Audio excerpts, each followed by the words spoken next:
안녕하세요. 서울대학교 통일평화연구원이 주관하는 제27차 평화학 포럼에 오신 여러분들 모두 환영합니다.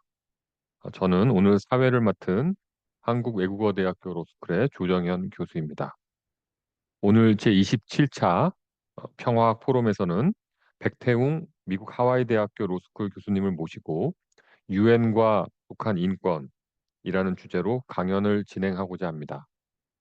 강연에 앞서 오늘 발표해 주실 백태웅 교수님을 소개해 드리도록 하겠습니다.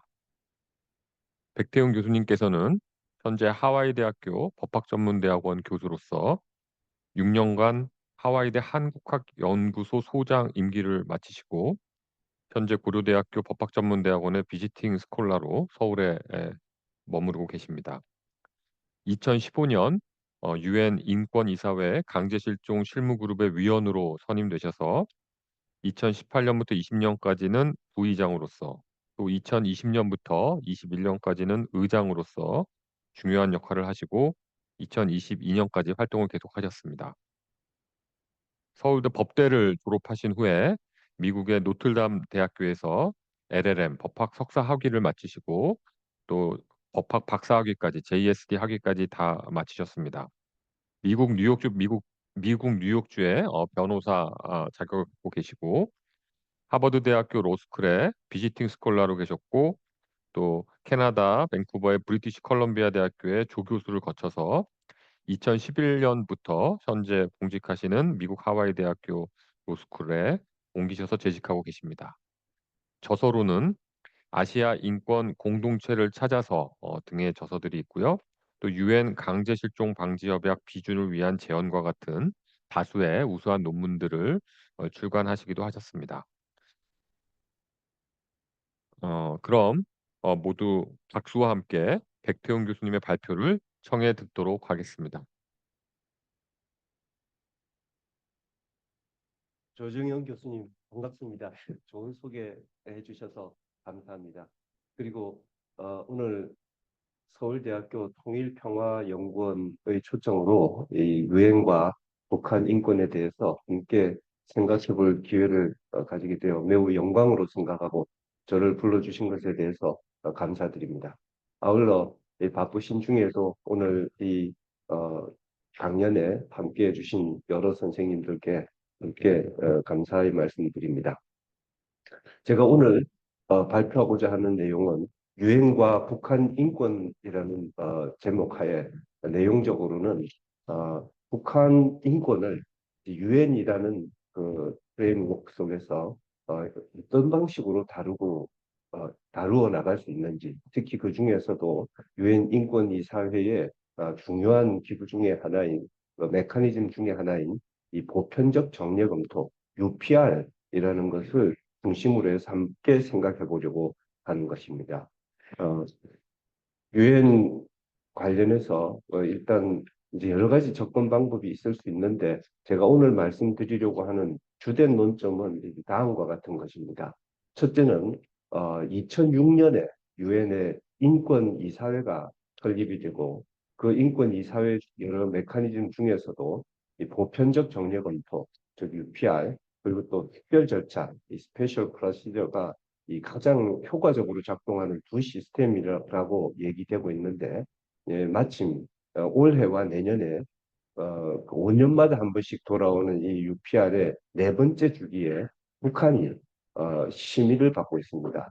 유엔 인권이사회 워킹그룹, 흔히 트로이카라고 하는 세 개 나라의 대사가 어, 실질적인 심사를 담당하고 그 속에서 전체 그 인권이사회 회원과 유엔 회원국들이 함께 참가하고 있고 이 내용이 또 내년 2월에 열릴 유엔 인권이사회 전체 회의에서 또 이제 함께 토론되는 그런 상황입니다.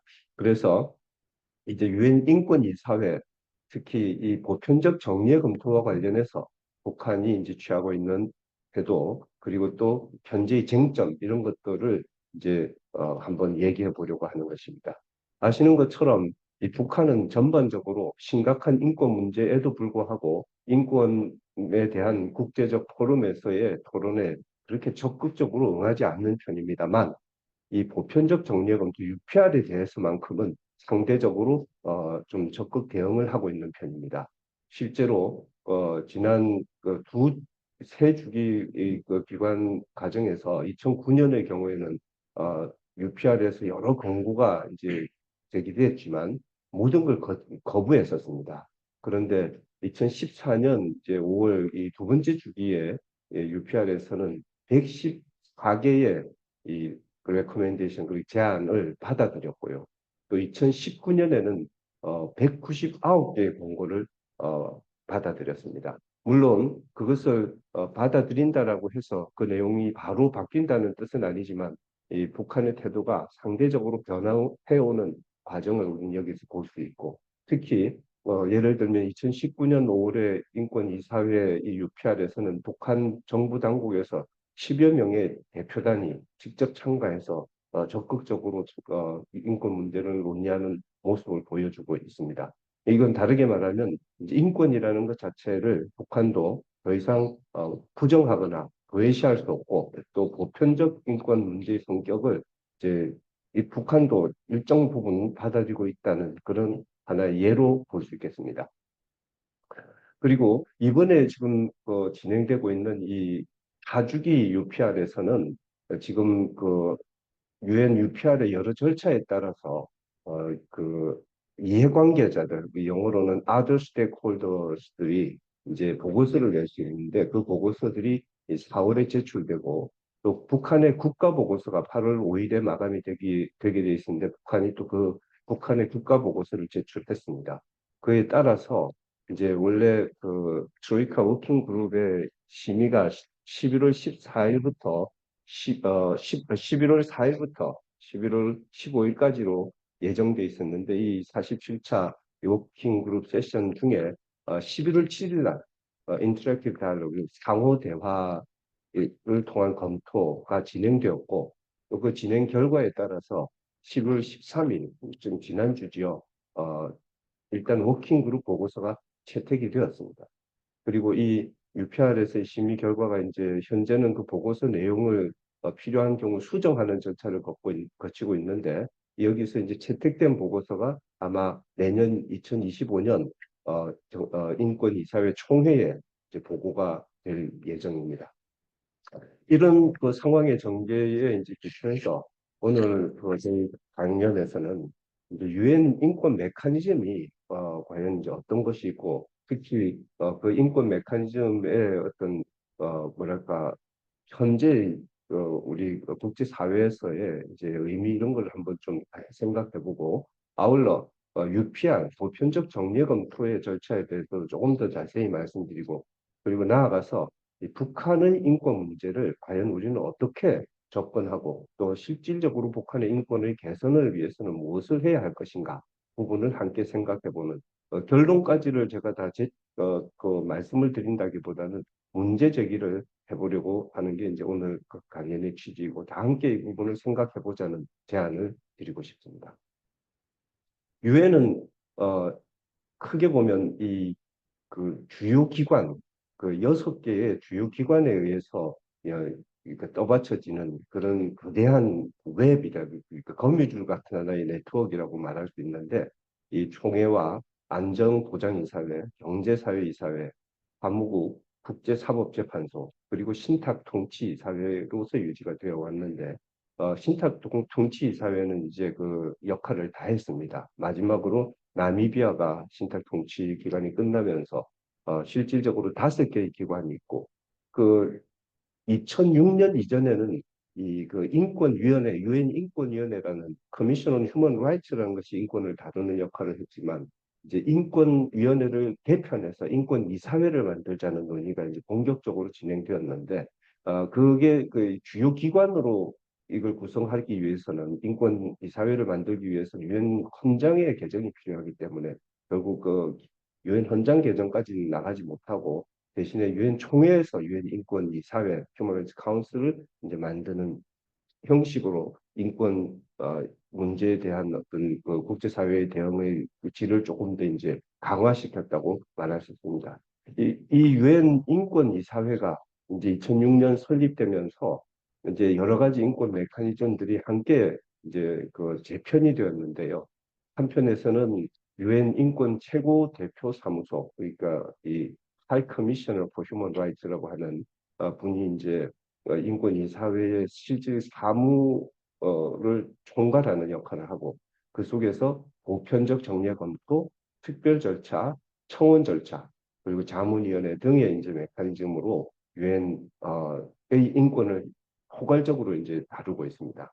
이 유엔 헌장이라는 걸 아시는 것처럼 현재 이 바티칸을 포함해서 194개가 4개의 그 회원국이 있고요. 그 모든 회원국들이 유엔 헌장 때문에 실질적으로 인권의 그 그럴까 인권을 보장할 의무를 집니다. 그래서 유엔 헌장 전문을 보시면 기본적 인권 그리고 인간의 존엄 및 가치 그리고 실제로 이제 평등권 등등 여러 가지 이제 유엔이 추구하는 기본 가치를 이제 얘기하고 있습니다. 그런데 이제 거기에 따라서 유엔 헌장 제1조에서는 이 평등권, 또 그 민족 자결을 포함한 자결권 등을 이제 강조하고 또 세계의 평화를 이제 주요한 유엔의 목적으로 제기하고 있지만 그와 함께 이제 실질적으로 모든 사람의 인권 및 기본적 자유에 대한 존중이라는 것을 특히 인종, 성별, 언어 또는 종교에 따른 차별 없이 모든 사람의 인권 및 기본적 자유를 존중하고 장려하기 위한 국제적 협력을 달성한다는 것을 유엔 헌장 1조의 그 목적으로 다루고 있습니다. 다르게 말하면 인권이라는 것은 유엔 모든 회원국에 있어서의 그 뭐랄까 공통적인 의무 중의 하나라고 말할 수 있습니다. 그리고 유엔 헌장 55조는 모든 사람을 위한 인권 및 기본적 자유의 보편적 존중과 준수라는 것을 또 한번 이제 유엔의 목표이자 유엔 회원국이 추구해야 될 어떤 가치로서 강조를 하고 있고 이에 따라서 이 모든 회원국이 헌장에 따라서 부과하는 의무를 성실히 이제 이행해야 되는 그런 의무를 이 유엔 헌장 제2조가 이제 부과하고 있습니다. 다르게 말하면 유엔 조약, 인권 조약을 비준하는가 여하와 상관없이 모든 유엔 회원국은 사실상 인권을 존중하고 또 인권의 그 보장이라는 또 그걸 존중하고 준수하기 위한 그런 노력을 해야 될 의무가 있다는 것을 이제 우리는 알 수 있습니다.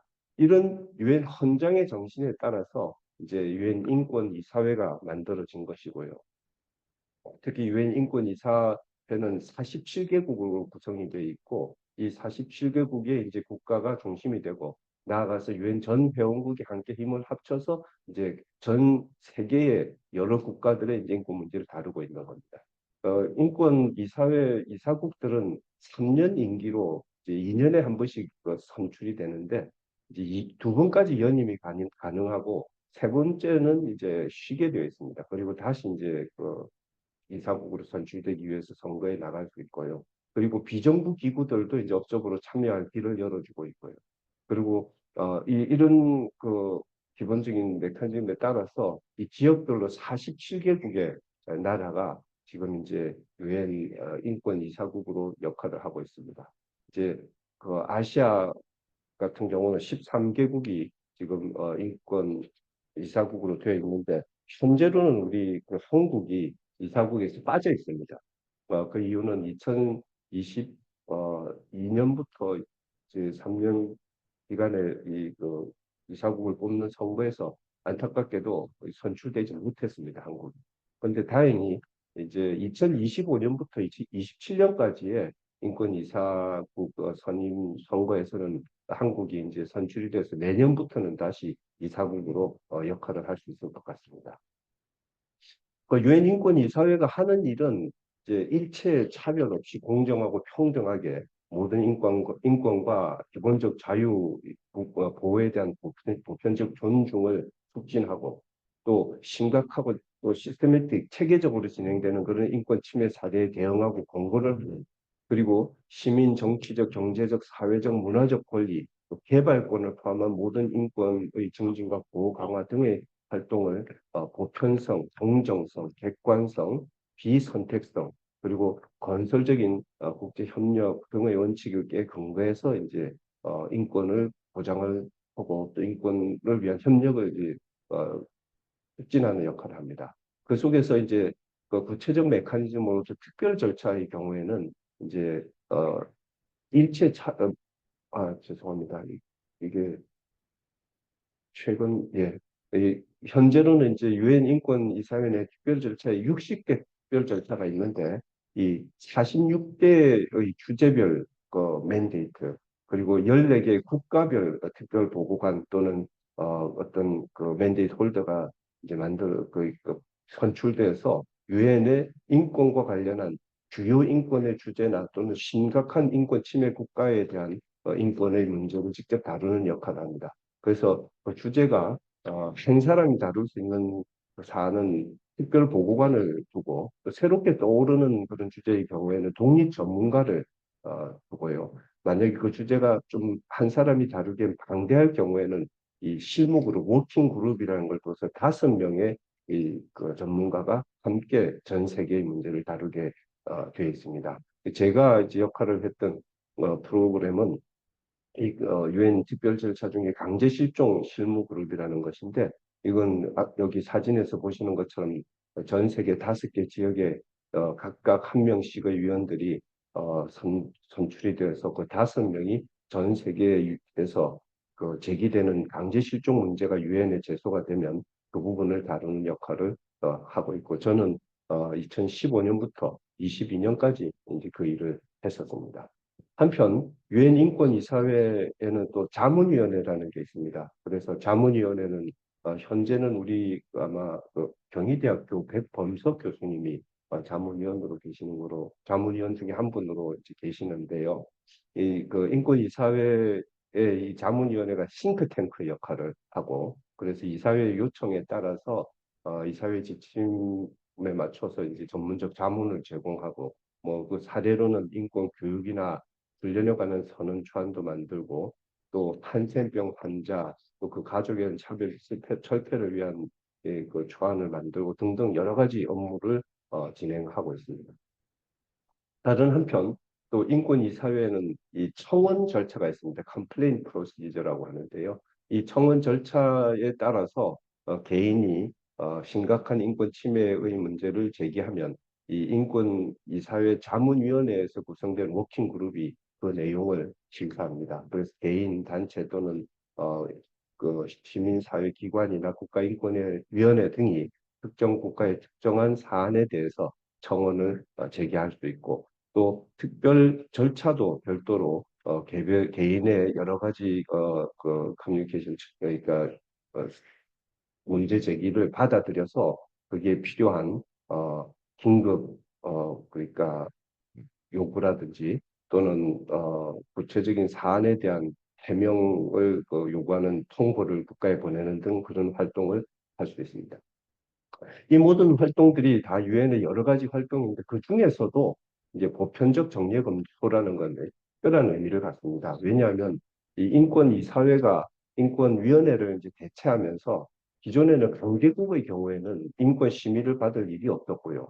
또 일부 선정된 나라의 인권만이 거론이 됐다면 이제 이 보편적 정례 검토에 의해서 전 세계의 모든 유엔 회원국들이 최소한 5년에 한 번씩은 그 리뷰를 받게 되어 있습니다. 물론 그 리뷰는 굉장히 그 짧은 리뷰입니다. 5년에 총한그 나라에 할당되는 시간은 약 3시간 40분 정도밖에 되지 않습니다. 그렇기 때문에 충분하진 않은데 그럼에도 불구하고 모든 나라가 적어도 그 해당 국가의 인권 상황에 대해서 전 세계 앞에서 리뷰를 받고 그 부분에 대해서 어떠한 이제 그 노력을 하고 있으며 또 국제 관계, 국제 사회 속에서 어떠한 종류의 이제 협력을 추구하고 있는지를 함께 이제 토론하는 장이기 때문에 굉장히 큰 의미를 갖고 있고 처음 이 UPR이 시작되었을 때는 이것이 별로 큰 역할을 할 수 있을까? 사람들은 좀 의구심을 가졌는데 지난 2주기, 3주기를 거치면서 생각보다 굉장히 많은 어떤 변화를 가져오는데 중요 역할을 하고 있고 현재로는 모든 나라가 이 UPR이라는 프로세스에 대해서 굉장히 적극적으로 의미 부여를 하고 참가하고 있다고 볼 수 있습니다. 그리고 북한의 경우도 다른 많은 메커니즘은 적극적으로 참여하지 않는 경우가 보통이지만 이 UPR에 대해서는 많은 사람들이 대표단이 직접 참가해서 북한의 상황을 설명하고 또 필요한 경우는 북한의 입장을 또 옹호하는 역할을 하고 있습니다. 그래서 이 그 유엔 총회 결의에서 이제만 여기 화면에 보시는 것처럼 다음과 같은 내용들을 이제 다루기로 되어 있습니다. 각 국가가 그들의 인권 의무와 약속 이행에 대해 객관적이고 신뢰할 수 있는 정보에 기초하며 모든 국가에 대해 보편적인 적용과 동등한 대우를 보장하는 방식으로 보편적 정례 검토를 수행한다. 그리고 해당 국가의 전적인 참여와 그 나라의 능력 강화를 고려하는 상호 대화의 바탕을 둔 협력적 메커니즘이어야 하고 이 메커니즘이 조약기구 유엔의 인권을 보장하는 또 다른 하나의 그 큰 그 그룹 그 기구가 이제 조약기구라고 있는데 그 조약기구와는 별도로 함께 이제 서로 뭐랄까 상호 활동을 보충하는 그런 식으로 운영이 되도록 되어 있고 이 필요한 보편적 정례 검토에 여러 가지 이제 구체적인 가이드라인 같은 게 만들어져 왔습니다. 그래서 이번 사주기에서는 여기 표에서 보시는 것처럼 이제 노르웨이라든지 알바니아 또이 콩고 이런 여러 나라와 함께 이제 북한이 심의를 받게 돼 있었고 이 심의 계획에 따라서 이 4월 달까지는 이 시민사회 어, 보고서 제출 그리고 국가 보고서 제출이 8월 그다음에 실질적인 심의가 이제 지금 진행돼서 내년까지 이제 계속됩니다. 현재로는 이 전반부 활동이라고 할 수 있는 트로이카 워킹 그룹의 활동, 그 상호 대화와 또 워킹 그룹의 리포트 채택까지가 진행이 되었고 이제 내년에 이총 이사회 전체 이제 회의에서 실질적으로 이제 국가의 그 입장 발표와 또 그 결과로 나타나는 보고서와 또 이제 그 여러 가지 그 부분에 대한 코멘트 등이 내년 2월에 이루어질 예정입니다. 그래서 이제 이 프로세스가 좀 의미가 있는 이유는 현재 북한이 인권과 관련해서 어떤 노력을 하고 있는지를 북한 스스로의 관점에서 이제 얘기를 하는 걸 들어볼 수 있고요. 또 한편 국제사회가 북한에 대해서 북한의 인권에 대해서 어떻게 이제 비판을 하고 어떤 측면이 중요하게 이제 문제로 제기되고 있는지를 볼 수 있는 기회이기도 하고 또 인권 침해의 피해자인 여러 이제 인권 활동을 하는 단체와 또 이 피해 당사자들이 직접 참여하는 이런 과정에서 어떤 중요한 인권 문제가 실제로 벌어지고 있는지 그리고 어떤 종류의 실질적인 해결을 국제사회가 요구하고 있고 또 북한은 그 부분에 대한 어떤 태도를 취하는지를 다 조금은 볼 수 있는 그런 의미에서 완벽한 시스템은 아니지만 적어도 인권 문제를 진지하게 생각을 해보는 그런 계기를 제공하고 있다는 그런 얘기를 할 수 있겠습니다. 그래서 이제 지난 2019년에 진행된 제3주기 보고서를 보면 북한은 어, 다음과 같이 이제 보편적 정리의 검토 메커니즘이 대화와 협력을 촉진하며 전 세계적으로 인권 보호와 증진에 실질적 기여를 한다는 이런 점을 인정도 하고 그리고 262개의 권고안 중에서 199개의 권고안을 이제 받아들인다는 얘기도 하고 있고 또 그 많은 수의 권고안을 수용하고 또 그 국가 현실에 부합해서 실현하는 과정에 있다라는 이제 보고서를 냈었고요. 실질적으로 이 내용들은 그 2014년에 보고 제안된 권고안과 수용된 자에 비하면 상당 부분 좀 진전된 모습을 보이고 있고 그 주요 이제 해당 뭐랄까 인권 침해 내지는 좀 개선을 위한 그 주제별의 그 영역에서 법이나 일반적인 프레임워크와 같은 그런 부분 그다음에 또 좀 포괄적인 인권 전체적인 문제, 시민 정치적 권리에 관한 문제, 경제 사회적 권리에 관한 문제, 여성 권리, 아동 권리 또 그 다른 특정한 그 대상을 향한 인권 침해에 대한 대응 등등 이 각 분야를 망라하는 여러 이제 권고안이 제기가 되었고 그런 부분들에 대해서 이제 일정 부분 북한이 그걸 받아들이고 있는 걸 보여줍니다. 실제로 UPR 이 사주기 보고서 이번에 제출된 내용도 보면 이제 북한이 스스로 어떤 노력을 하고 있는지 설명을 하고 있습니다.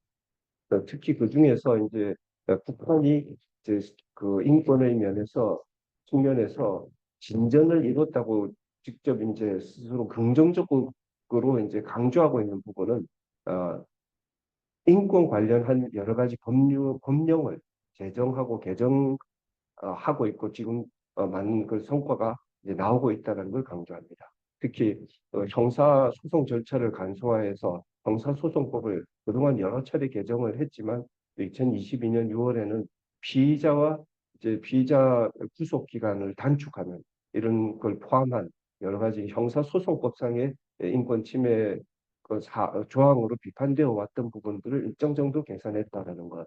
또 변호사법을 2023년에 또 개정을 해서 실질적으로 변호사가 그 신문 과정에 있는 피의자나 내지 피고인들의 그 권리를 옹호하기 위해서 더 적극적으로 역할을 할 수 있는 가능성을 열어줬다라든지 또 시민적 정치적 권리의 면에서는 이제 각급 인민회의 대의원 선거법을 개정을 해서 2023년 8월부터는 이제 단일 후보가 아니라 이제 복수의 후보가 어, 추천되고 또 반대표를 행사할 수도 있게 이제 됐다라는 물론 이제 저기 그림에 보시는 것처럼 반대표를 행사하는 방법은 여전히 두 개의 투표함을 앞에 놓고 이제 별도의 투표함에 투표를 하게 돼 있으니까 우리가 생각하는 완전한 비밀 투표를 보장하는 것과는 거리가 있습니다만 어쨌든 이제 북한의 입장에서는 이런 노력을 하고 있다는 걸 이번에 강조하고 있습니다. 또 2003년에 이제 제정된 장애자 보호법이라는 게 있는데 그 내용에는 굉장히 장애인 비하에 해당하는 그런 표현을 포함해서 여러 그 문제적 규정들이 비판을 받아왔는데 이번에는 그 장애자 권리 보장법이라고 이제 이름을 바꾸고 사회적, 정치적, 또 개인적 재산권 등등에 대한 여러 가지 내용들을 보장하는 그런 장을 신설했다는 걸 강조하고 있습니다. 그리고 그 실제로 법의 측면만이 아니라 장애인 권리 협약을 북한이 비준을 했는데 그 협약에 따라서 이제 최초 보고서를 제출하고 또 유엔의 장애인권리위원회에 이제 그 지지 사항에 대해서 답변도 하고 또 성실하게 협력하고 있다라는 점도 강조하고 또 지속 가능한 발전 의제와 관련해서 이제 자발적인 국가 검토를 19년에 제출하는 등 국제 사회와 과거와는 달리 적극적으로 협력한 사례를 거론하고 있습니다. 그리고 2019년 7월과 8월에 유엔 아동기금 그리고 동아시아 태평양 사무소 장비 부소장의 방문 등을 이제 초청해서 여성과 아동 권리 보호와 건강 증진에 대한 논의를 진행했다는 얘기도 하고 있고 그러면서 이제 전체적으로 이 주권을 존중하고 내정 불간섭이란 또 그 공정성, 객관성, 상호 이익 등등의 이제 원칙이라는 단서를 달고 있지만 국제적인 대화와 협력을 위해서 노력하고 있다는 걸 이번 보고서에서는 강조하고 있습니다. 실제로 이러한 보고서 내용에 따라서 이제 이 전 세계 그 유엔 회원국이 47개 이사국만이 아니라 모든 회원국이 이 상호 대화 인터랙티브 다이얼로그 11월 7일 개최된 상호 대화에서 이제 또 적극적으로 입장들을 개진했습니다. 원래 아까 말씀드린 것처럼 유엔 인권이사회가 이제 한 국가에 할당하는 시간이 4시간이 되지 않기 때문에 이 그 나라별로 UPR을 진행할 때 각 국가가 몇 분 동안 얘기할 수 있는지가 길이가 다 다릅니다. 예를 들어서 이제 그 나라의 인권 심의가 별로 국제적인 관심이 되지 않는 나라의 경우에는 질문을 하겠다고 신청하는 나라가 많지 않기 때문에 뭐 어떤 경우는 3분, 4분까지 질문을 할 수 있도록 허용하는데 이번 북한 UPR 보편적 정례 검토에서는 워낙 많은 나라들이 발언권을 신청해서 한 나라당 1분 20초밖에 시간이 주어지지 않았습니다. 그만큼 북한 인권 문제는 전 세계에 현재 뜨거운 관심사 중에 하나이고 또 그 상호 대화의 과정에서 이제 북한 내 여러 인권의 그 문제들에 대해서 아주 비판적이고 또 적극적인 의견 개진들이 있었습니다. 물론 어떤 나라는 그 인권 상황에 대한 그 심각성을 굉장히 높게 이제 강력한 의도로 제기한 나라가 있고 또 어떤 나라는 북한의 입장을 옹호하는 그리고 또 북한에서 진행되고 있는 긍정적인 변화를 또 강조하는 그런 발언들도 있었지만 전체적으로 북한 인권의 여러 측면에 걸쳐서 북한이 실질적으로 인권 개선을 위해서 노력해줄 걸 촉구하는 그런 과정이었고 또 시민사회 단체들도 아까 말씀드린 개별 그 이해관계자 보고서를 통해서 많은 뭐랄까 보고서를 제출했습니다. 원래 이제 시민사회 단체는 한 단체의 단체마다 약 5페이지 정도의 보고서를 낼 수 있는데 이제 여러 단체가 합쳐서 이 보고서를 낼 경우에는 어, 10페이지까지 이제 보고를 낼 수 있고요. 그래서 이런 내용들이 다 유엔 보편적 정례 검토 웹사이트에 가면 전부 이제 볼 수 있습니다. 그런 어, 현재 제기된 여러 문제들을 보면 현재 북한의 인권 문제가 결코 심각한 에서의 문제가 진행되고 있다는 걸 우리 느낄 수 있습니다.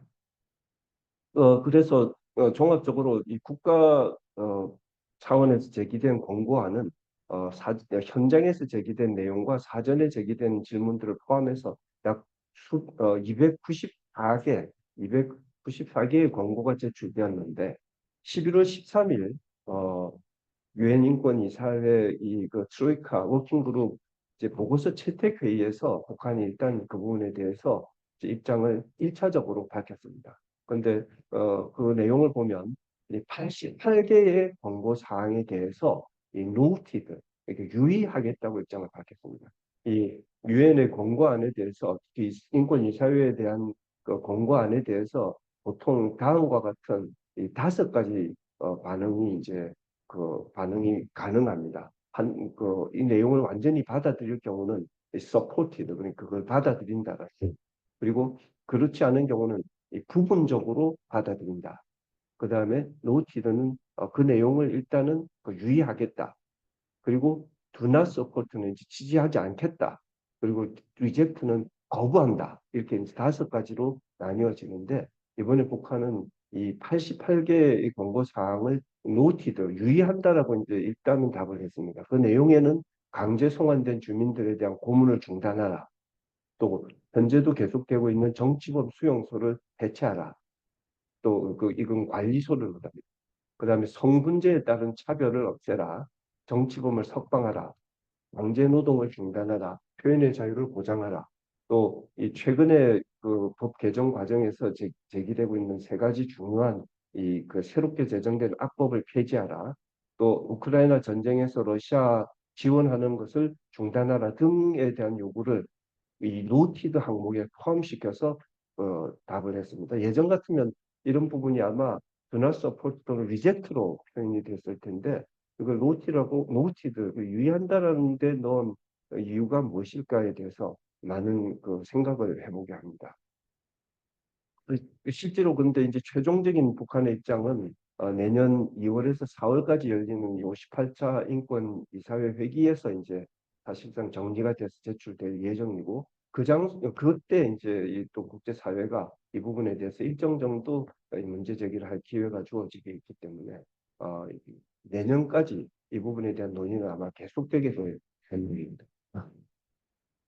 여기까지가 이제 이번 UPR과 관련한 현재의 상황인데 조금은 이제 일반적인 얘기를 해보고 싶습니다.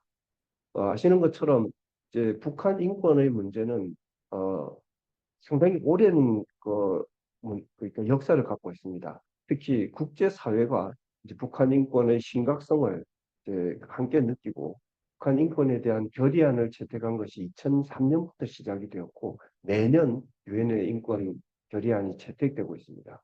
그리고 2003년 결의안에 따라서 북한에 대한 스페셜 레포트 특별보고관이 만들어진 뒤에 지금까지 매년 특별보고관이 계속 활동을 하고 있고 현재도 특별보고관이 있는 상태입니다.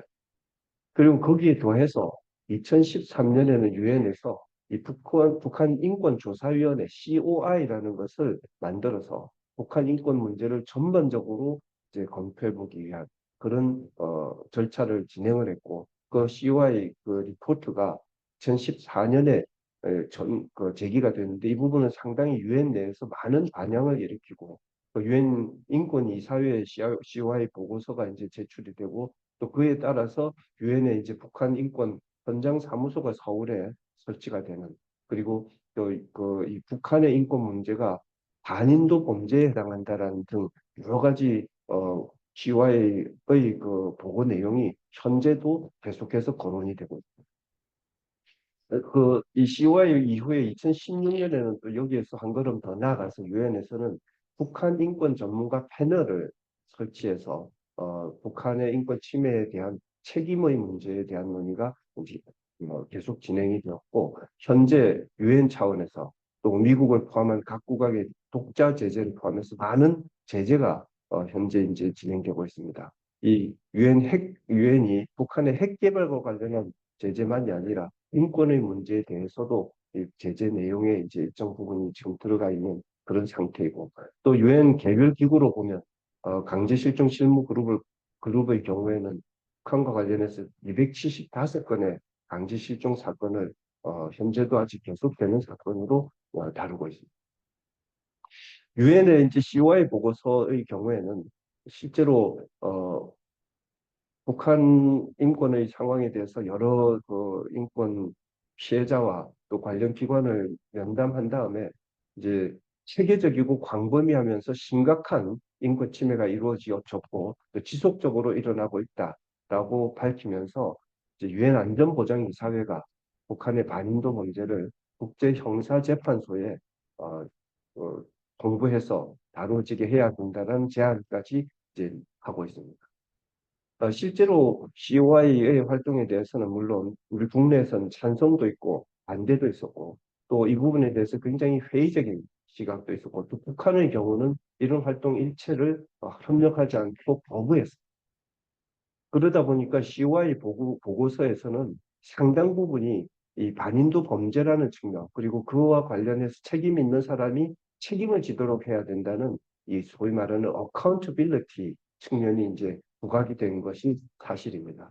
그렇지만 COI의 그뭐 많은 내용은 아니지만 또 다른 측면은 이러한 그 책임을 추궁하는 문제와 강화된 인권 대화와 주민과 주민 사이의 접촉을 통한 점진적 변화를 촉진하고 또 남북 화해를 위한 일정들이 결합되어야 된다는 또 다른 중요한 한 축이 제기되고 있는데 실질적으로 이 후자의 부분은 많은 논의가 되지 않은 면이 있고 특히 인권과 관련해서 사실상 인권의 북한 사회 내에서 인권의 개선 그리고 그를 위한 실질적인 접촉과 실질적인 변화의 추진 과정은 어떠해야 할까에 대한 논의는 사실 많이 되지 않은 면이 있기 때문에 이제 그런 측면에서 현재 우리는 정말 적극적으로 북한의 인권 문제의 여러 측면을 함께 검토해 볼 필요가 있는 것 같습니다. 실질적인 변화 또 계속된 변화를 이루기 위해서 어떻게 할 것인가. 특히 인권을 침해하는 당국에 대해서 비판하고 제재를 하는 것과 또 실질적인 개선을 위한 협력을 하는 것은 어떻게 결합될 수 있는가. 이런 문제 제기를 이제 우리는 하지 않을 수 없게 되죠. 저는 이제 북한 인권과 관련해서 어, 예전에 뉴욕에 기반을 둔 휴먼 라이츠 워치라는 데서 이제 남한 북한 또 중국 내 북한을 다루는 활동으로부터 북한 문제를 1999년 이래 계속 추적해 오고 있는데 그리고 그 관련해서 여러 논문들도 쓰고 있는데 저로서는 항상 떠올리게 되는 질문이 왜 북한에서는 인권 침해가 벌어지고 있는 것일까? 그 기원은 뭘까? 를 항상 이제 스스로 되묻게 됩니다. 아시는 것처럼 우리 한국도 그 독재 정권을 경험했고 또 도저히 말로 할 수 없는 인권 침해의 경험을 갖고 있는데 우리의 경우 그 인권 침해는 왜 일어났으며 또 어떻게 해서 점진적으로 개선될 수 있었던가를 자문하는 것하고는 같은 맥락이라고 저는 생각합니다. 북한의 경우에 실질적으로 이제 그 법률적 관점에서 보면 인권을 보장하고 내지는 인권의 문제를 다루는 법률상의 일정한 결함이 발견되는 경우가 있습니다.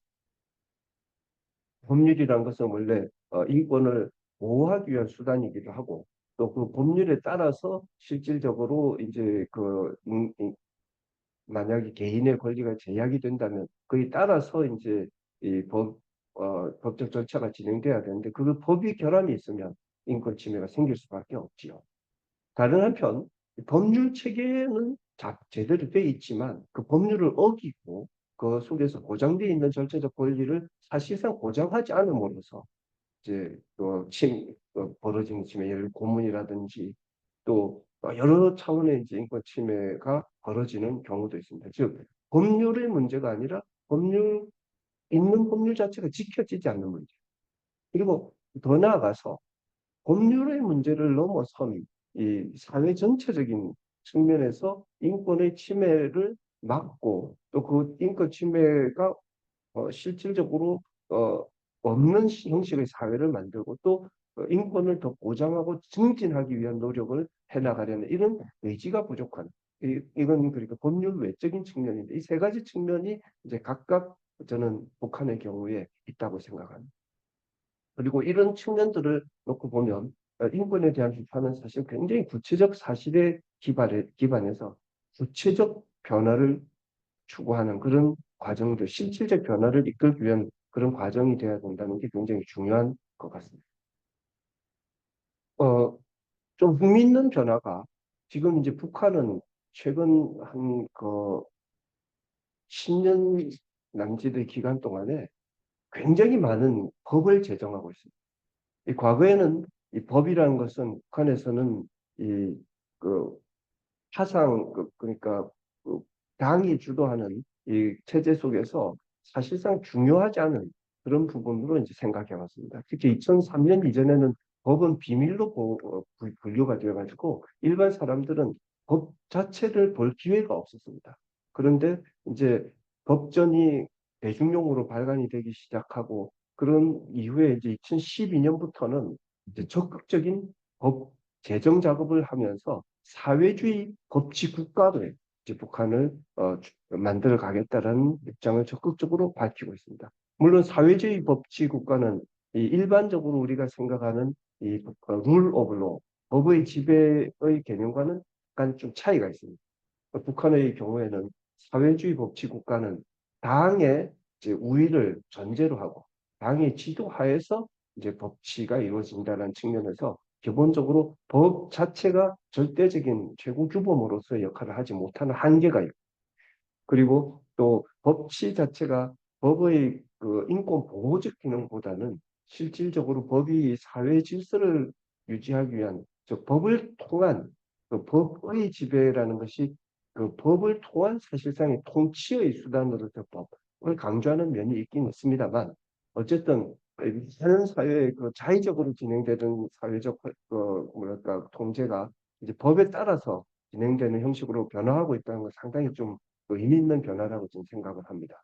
근데 이 법을 제정하는 과정에서 예를 들면 이제 형법, 형사소송법 이런 그 기본 법을 개정할 뿐만 아니라 이제 여성 권리에 관한 보장법, 아동 권리 보장법, 장애자 보호법, 또 연로자 보호법 이런 법들을 제정하고 최근에 와서는 그 중에서도 이제 안동 사상 문화 배격법 2020년에 제정된 그리고 청년 교양 보장법 그리고 또저 평양문화보호법 등등 이런 일부의 법은 권리 보장이 아니라 오히려 더 강력한 파상 통제의 어떤 그 조항들이 들어가 있습니다. 그래서 지금 사회주의 법치 국가를 강조하면서 이제 긍정적으로 권리를 보호하는 면이 한편 보이지만 다른 한편에서는 그 우려스러운 인권 침해, 특히 표현의 자유에 대한 심각한 침해 등이 이제 국제적으로 상당히 심각하게 지적되고 있습니다. 어, 제가 생각할 때는 북한의 입장은 한편에서는 이제 그 형사소송법의 인권 보장을 명시를 하고 헌법에서 이제 인권 보장을 명시하면서 인권을 부정하지는 않고 또 인권이 보장되는 사회를 지향하겠다는 입장을 밝히고 있는데 또 특히 뭐 구타행위 방지법이라든지 이런 실질적인 개선을 위한 여러 가지 장치를 만들고 있지만 전체적으로 볼 때는 아직도 악법에 해당하는 여러 법 조항들이 동시에 존재하고 있는 그리고 나아가서 이런 그 법적인 면에서의 뭐랄까 약점이나 결함들 구체적으로 보면 형법이나 형사소송법에 여러 가지 이제 조항들이 저 같은 경우는 논문을 통해서 지적한 적도 있습니다만 개정이 필요하고 개선이 필요한데 그걸 넘어서서 이 사회 정치적인 특히 안보 보안의 문제에 들어와서는 인권 침해의 소지가 있는 많은 법들이 여전히 만들어지고 있다는 점에서 우려를 자아내고 있습니다. 그래서 이제 우리가 북한의 인권을 어떻게 개선할 건가의 문제를 놓고 보면 참 본질적으로 이제 막 대하게 되는 딜레마가 있습니다. 한편에서는 북한과 이 관여를 할 것인가, 인게이지먼트를 할 것인가, 아니면 이 체제의 그 변화 가능성 자체를 부인하고 비판과 실질적인 뭐랄까 공격의 대상으로서 이 인권 문제를 다룰 거냐. 그리고 또 인권이라는 게 이 증진과 보호를 하기 위해서는 어떤 방식으로 실제로 이 인권을 접근할 것인가. 예를 들면 이 정치적 변화 이전에는 아무 변화도 일어나지 않는다라는 그런 어떤 단계론적인 접근이 필요한 것인지, 아니면 실질적인 협력을 필요하다면 강조하고, 또 핵무기 등등의 이 안보의 보안의 문제와 인권의 문제는 측면이 다르다라는 것을 강조하면서 오히려 인권 자체에 대해서는 더 적극적인 논의를 하고 또 변화를 추구해 나갈 것인지, 또 게다가 이 인권이란 것 자체가 비정치적인 접근을 할 수 있는 주제라고 보통은 얘기되고 있지만, 사실은 인권이란 문제 자체가 가장 정치적인 주제이고, 특히 핵 문제가 교착 상태에 처한 현재의 같은 상황에서는 인권 문제를 제기하는 것을 또 다른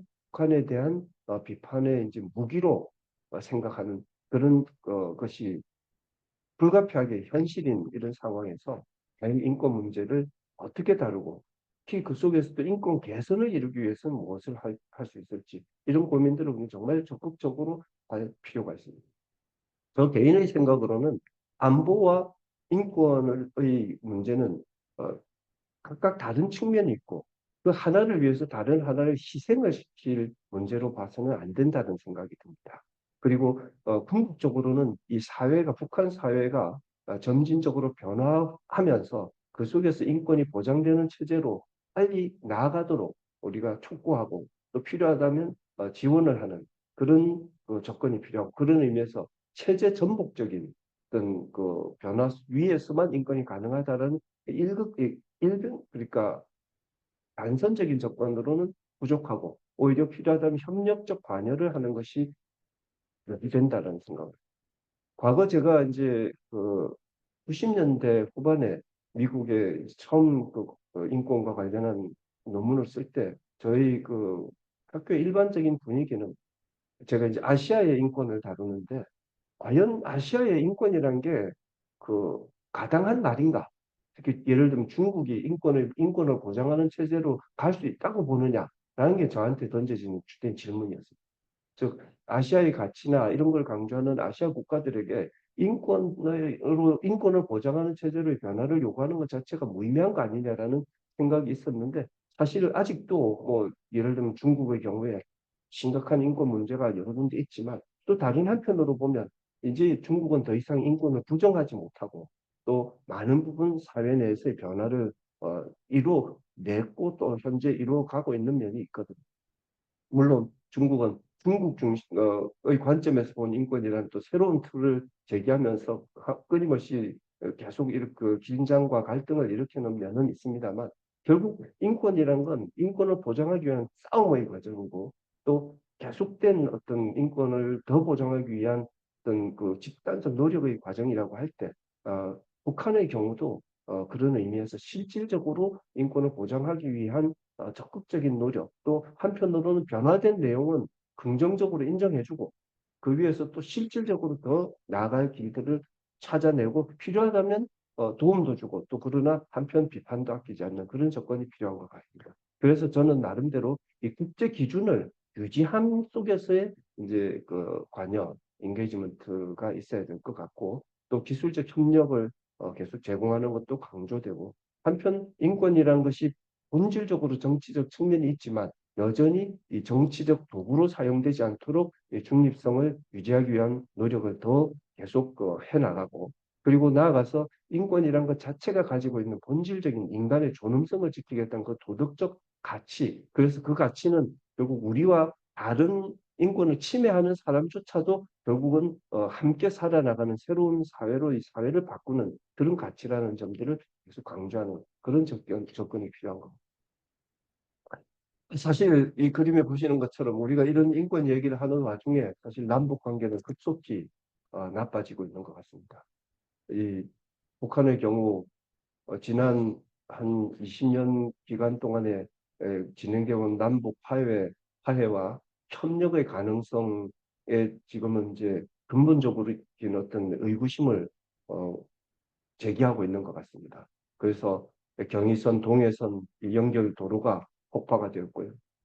그리고 실질적으로 이 최근 10월 16일에 민주조선에 보도된 내용을 보면 대한민국을 철저한 적대 국가로 규제한 공화국 헌법이라는 표현을 통해서 아직 이 헌법 개정 내용이 우리 입수가 안 되고 있는데 적어도 적대 국가로서의 대한민국이라는 것을 이제 명백히 헌법적인 내용으로 밝히고 있거든요. 거기다가 러시아와 북한이 군사 협력이 이제 진행되고 북한군이 러시아에 참전했다는 얘기가 이제 그 사실로 밝혀지고 있고 또 북한은 이 남북 관계를 도전 중인 적대적 국가로 규정한다고 하고 있고 그리고 이 중국의 경우도 이제 대만과 관련해서 그 대만 고위 훈련을 10월 14일 날 진행하고 또 미국의 경우에는 또 이제 유엔 사령부를 강화하는 등 한반도 주변 정세가 급속히 변화하는 것 같습니다. 특히 이제 미국의 경우에 이 89년도에 시작된 탈냉전이 이제 2023년부터는 이제 공식적으로 탈냉전의 시대는 끝이 났다.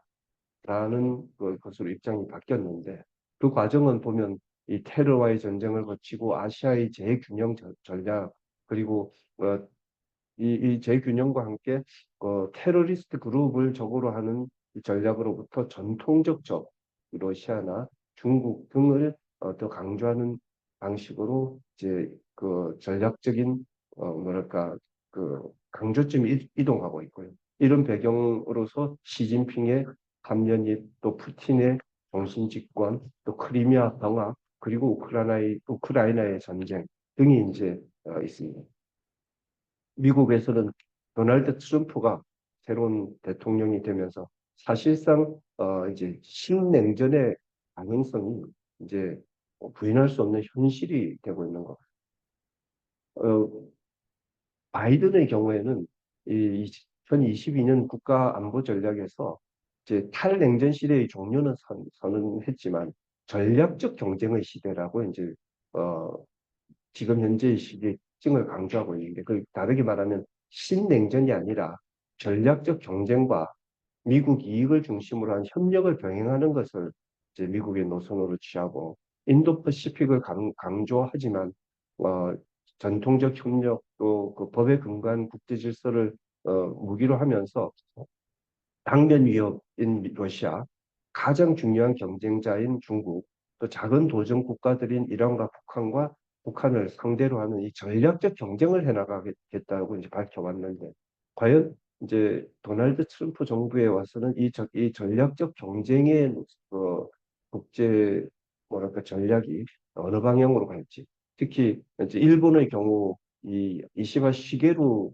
총재가 이제 새로 지도자가 되면서 이제 아시아판 나토를 만들자는 입장을 다시 한번 이제 거론하기 시작하고 또 집단적 자유권을 전면 인정하는 헌법 개정도 이제 제안하고 있고요. 중국의 경우는 이 중국몽이라든지 일대일로를 강조하는 수준에서 나아가서 이제 대만과의 완전한 통일이라는 것을 공개적으로 계속 거론하고 있거든요. 특히 대만 이 포위훈련 이후에 이제 2020년, 27년까지는 대만과의 통일 전쟁을 준비하라는 정식 명령까지 내린 상태이고, 러시아는 이 크리미아 병합 이후에 돈바스 지역을 보호한다는 명목으로 시작된 전쟁이 이제 우크라이나 키예프까지 이 본토까지를 공격하는 전면 전쟁으로 어, 전쟁을 확대했고 지금은 그 전쟁이 이제 핵 전쟁을 그 으로까지 나갈 가능성을 지금 보여주고 있는 또 북한이 개입된 이런 이제 국제 정세 변화 속에서 북한은 과연 어떤 길을 택할 것인가 참 고민을 많이 해보게 됩니다. 이 북한은 아시는 것처럼 김정은이 최고 지도자가 된 2011년 이후 2013년에 병진 노선이라는 걸 내놓았는데 이 병진 노선은 경제 건설과 핵무력을 동시에 추구하겠다는 노선이었거든요. 그런데 2017년에 핵무기 개발이 완료됐다라고 하면서 경제 총력 집중 노선이라는 걸 제안을 했었습니다. 그리고 그런 입장에서 이제 그 근거해서 이 미국과의 관계 개선을 위한 노력이 이제 2018년, 19년 이 그 정상회담이나 그 여러 가지 모양을 취하면서 진행됐지만 그것이 실패했고 그 이후 지금은 이제 북한은 핵무기 개발, 미사일 고도화를 지속하고 이제 최근에 와서는 이제 남북 관계를 교전 중인 적대적 두 국가라고 부르는 상황까지 왔기 때문에 지금 현재 북한의 그 전략은 상당히 심각한 변화를 보여주고 있고 앞으로 상당 기간 지속될 가능성이 있다라고 저는 생각합니다. 특히 이 변화는 어떤 분들은 통일을 포기한 두 국가를 강조하는 거로 생각하시는 분도 계신데 저는 사실은 북한이 통일을 포기했다는 측면에 초점이 있는 게 아니고 적대성, 적은 남측을 상대로 해서 핵무기까지도 사용할 수 있다는 그래서 남한과의 관계에 대해서 화해와 협력과 대화를 강조했던 노선을 바꿔서 적대적 관계로서 남한을 성장하고 반대로 미국과 일본에 대해서 할 수 있다면 일정 정도의 협력과 대화와 우회를 하겠다는 의도를 표현하고 있는 것이 이제 현실이라고 생각하는데 그 배경에는 당연히 현재 미국이나 이 주요 국가가 이 독자 제재 또 유엔을 통한 전면적 제재를 더 이상 계속할 수 없는 그런 절박한 상황이 배경에는 좀 있다고 생각합니다. 그래서 이런 상황을 놓고 볼 때 과연 우리는 어떤 대응을 할 수 있을까? 미국의 경우에는 현재 이 비핵화를 전면에 내세우지는 않고 있는 것 같습니다. 그리고 한국과의 관계에서는 뭐 일체형 확장 억제라든지 한미 핵 억지력의 이제 어떤 공동 그 뭐 대응 가능성, 핵 억지력에 기초한 공동 대응의 가능성을 강조하는 수준에 와 있는데 이 부분이 이제 과연 그 다음 단계로 어디까지 갈 것인지, 예를 들어 한국이 독자적으로 핵무장을 하는 것을 용인하는 대로 갈 것인지, 아니면 반대로 핵 확산을 방지하고 핵을 동결하고 또 장기적으로 핵 감축을 위한 협상이 진행되는 그 길을 채택할 것인지, 이건 지금 아직 두고 봐야 할 것 같습니다. 근데 현재 그 단기적으로는 현재까지 진행되고 있는 국제 정세를 놓고 볼 때 좀 비관적인 그런 측면이 있는 것이 사실입니다. 그래서 왜 제가 이런 말씀을 드리느냐 하면 안보 상황이 어려울 때마다 이제 우리는 인권 문제가 항상 뒤로 밀려나고 또 인권에 대한 논의는 사실상 의미 없는 것으로 이제 반주되고 또 인권을 제기한다 하더라도 그건 결국은 그 안보상의 위협을 가져오는 적에 대한 그 비판 내지는 그 적을 공격하는 수단으로서 사용되는 측면이 있었기 때문입니다. 근데 사실은 인권이란 건 우리가 예전에 그 표현의 자유가 침해되고 또 고문이 횡행하던 사회 속에서 그 정말 얼마나 엄청난 이 사회적인 그 고난을 겪어왔고 또 그걸 넘어서는 과정이 얼마나 지난했는지를 알고 있지 않습니까? 북한도 인권이 보장되는 그런 사회로 변화를 하고 북한 사람들도 인권이 보장되는 사회를 누릴 권리가 있거든요. 그럴 때 그 인권이 갖는 그 보편적 가치로서 그 규범을 우리는 놓쳐서는 안 될 것 같습니다. 그리고 특히 안보적 상황이 심각하면 할수록 실질적으로 인권을 개선하고 인권을 증진하기 위한 노력을 함께 하는 길을 찾아야 될 것 같습니다. 그리고 어쩌면 이런 인권을 보장하기 위한 노력이 신냉전, 갈등, 전쟁으로 갈 가능성이 있는 상황에서 어쩌면 지속적인 평화와 공영과 통일이라는 것이 그런 방향으로 가기 위한 어떤 징검다리의 역할도 할 수 있는 것이 아닌가. 그래서 인권이란 건 정말 인권이 되지 않는 평화는 사실 불가능하고 그래서 이 인권이란 그 가치를 고수하면서 또 그 인권 개선을 위해서 노력하면서 그것이 함께 이 평화와 공영과 통일로 가는 이 남북 관계의 어, 그러니까 미래를 이제 같이 추구하는 운동으로 자리를 잡았으면 좋겠다는 생각이 들고요. 마지막으로 이런 상황에서 사람들은 종종 어, 좌절감을 느낍니다. 과연 이렇게 꽉 막힌 감옥 같은 상황에서 우리가 뭘 할 수 있을까? 근데 사실 사회의 변화는 그 감옥 같은 상황 속에서 우리가 작은 실천 하나를 하는 것, 그리고 그런 것을 위해서 뭔가 하는 이런 한 걸음의 노력들이 쌓여서 결국 큰 변화가 이제 이루어지는 것인 만큼 여전히 혹시 이 자리에서 저 강의를 듣고 계신 분이 어, 정말 진지하게 인권을 위해서 인권 개선을 위해서 노력을 하시겠다고 생각하신다면 무엇라도 좋으니까 작은 실천을 시작하시라라는 말씀을 드리는 거로 제 강의가 마칠까. 감사합니다. 예, 감사합니다. 정말 그 1시간 동안 너무 주옥 같은 북한 인권과 관련되는 거의 모든 관련 논의들을 잘 정리해 주신 것 같아서 정말 들으면서도 빠짐없이 정말 하나하나 다 새겨 들었던 것 같습니다. 기본적으로 그 뭐 로스쿨에서 법을 가르치시는 인권법을 가르치시는 학자로서 또 함께 또 유엔에서 실제 실무 경험을 하셨던 그런 것들이 잘 어우러지는 것 같았고 또 COI 말씀하셨지만은 주로 이제 형사 처벌이나 그런 약간 어떻게 보면은 공세적인 접근뿐만 아니고 UPR에서 구체적으로 북한이 어떻게 긍정적으로 사회권이나 취약계층 중심으로 하지만 그게 또 다는 아닌데 그런 것들도 균형 잡히게 잘 소개를 해주셨고 또 법학자로서 아무래도 좀 미시적으로 되게 디테일한 내용도 정확하게 모두 알고 계시면서도 또 마지막에 구체적으로 작은 실천의 중요성 이런 것들을 잘 강조해 주시면서도 또 거시적으로 거의 뭐 국제 정세와 주변국 정세, 그다음에 북핵 문제까지 균형 잡히게 다 이렇게 말씀해 주셔서 저희가 생각할 사고의 지평도 많이 넓어지고 그러면서도 현실적인 그 구체성이 망각되지 않는 그런 균형을 잘 메꿔 주신 것 같습니다. 마지막으로 또 우리 서울대 통일평화연구원의 그 캐치프레이즈에 맞게 인권을 평화와 통일과도 또 어떻게 연계되는지도 마지막에 잘 정리를 해주신 것 같아서 종합적으로 정말 매우 그 감사한 강의였다 이렇게 말씀을 드립니다.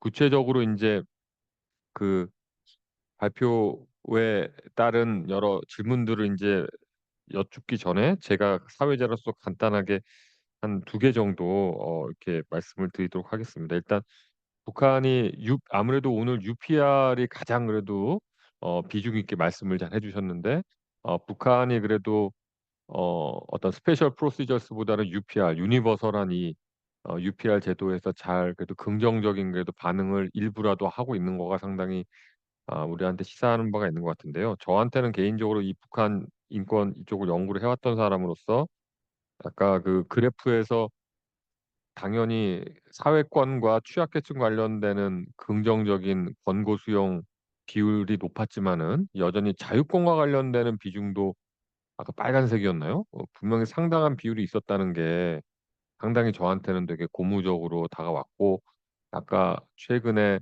북한이 법령을 제정을 하는 법률 제정 중에서도 특히나 저한테는 악법도 있었고 또 노인까지 포함하는 취약계층에 대한 좋은 법들도 있었는데 저한테는 가장 눈에 띄었던 게 구타방지법을 제정을 한 게 아까 자유권 차원에서 되게 좀 상징적으로 딱 이렇게 다가왔거든요. 그러니까 아까 그 자유권 중에 저는 이 정도 발견했는데 혹시 뭐 북한이 그나마 긍정적으로 호응하는 게 또 혹시 구체적으로 조금 더 내용 아시는 게 있으면은 추가 설명을 조금 부탁을 드리고요.